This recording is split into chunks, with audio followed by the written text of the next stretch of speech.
Today, Insta360 is releasing its latest 360 camera, the X5. Insta360 has taken everything it's learned over its previous generations, upped the hardware, and combined it with some incredible image processing found on the Ace Pro 2, making it more capable in every single way. But mainly what I'm most excited for is its low light performance. So let's dive in and check it out.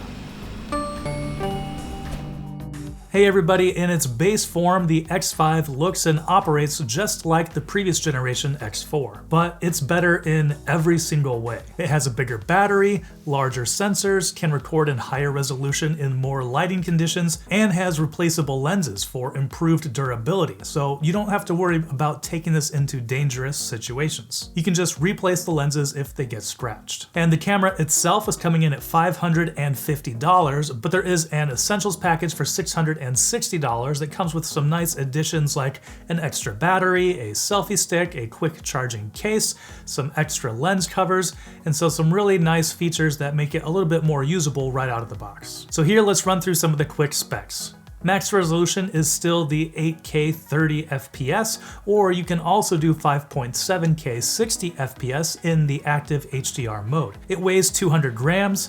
Battery life has been brought up with a new 2400 mAh battery that can go up to 185 minutes when filming at 5.7K with endurance mode on, or 88 minutes at 8K 30 FPS, and it's waterproof down to 15 meters. So while it's better in basically every single way, the thing that I was most excited about and what really sets this apart from the X4 for me is its low light performance. I've had a couple situations on the X4 where I've tried to film riding a motorcycle in a city at night, and it was just too noisy for me to really want to use very much of. It'd only be in certain scenarios that I think I would ever actually use that footage. But that is not the case with the X5. My first test in low light was just in my small downtown here in northern Indiana. I took it out on a bicycle and compared it directly to the X4. There was far less noise in the darkest parts of the image, but additionally, there was more detail in the highlights.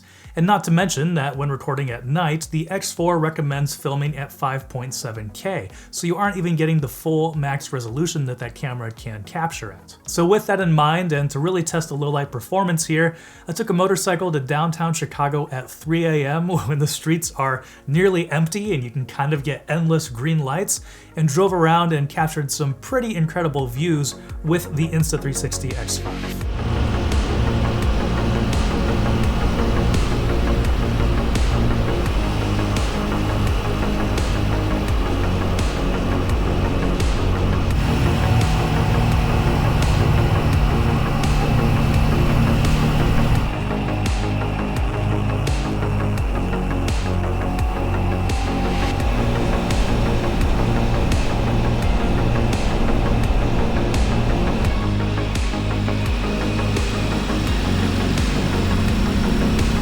Filming in the pure video mode at 8K 24 FPS delivered incredible images with minimal noise, a huge leap forward from the X4. I had recently taken a similar ride with the Ace Pro 2 from Insta360 and was blown away by the results. However, capturing a similar experience with a 360-degree camera takes the footage to an entirely new level. I can certainly tell that there is plenty of smoothing and noise reduction being applied with post-processing, but the results are a huge improvement over the X4 and are totally usable for professional settings. That's where I found the X4 falling a little bit short, as I felt like it was too noisy to really use for some of the promotional things I was trying to do, but the X5, I would have no issues using the images captured with this. Insta360 has also improved the battery life with that larger size in here. I was filming for about 70 minutes straight in 8K with the X5 when I was in Chicago and still had about 30% battery left. Insta360 claims that when it is in endurance mode, it can go for up to 180 minutes filming at 5.7K,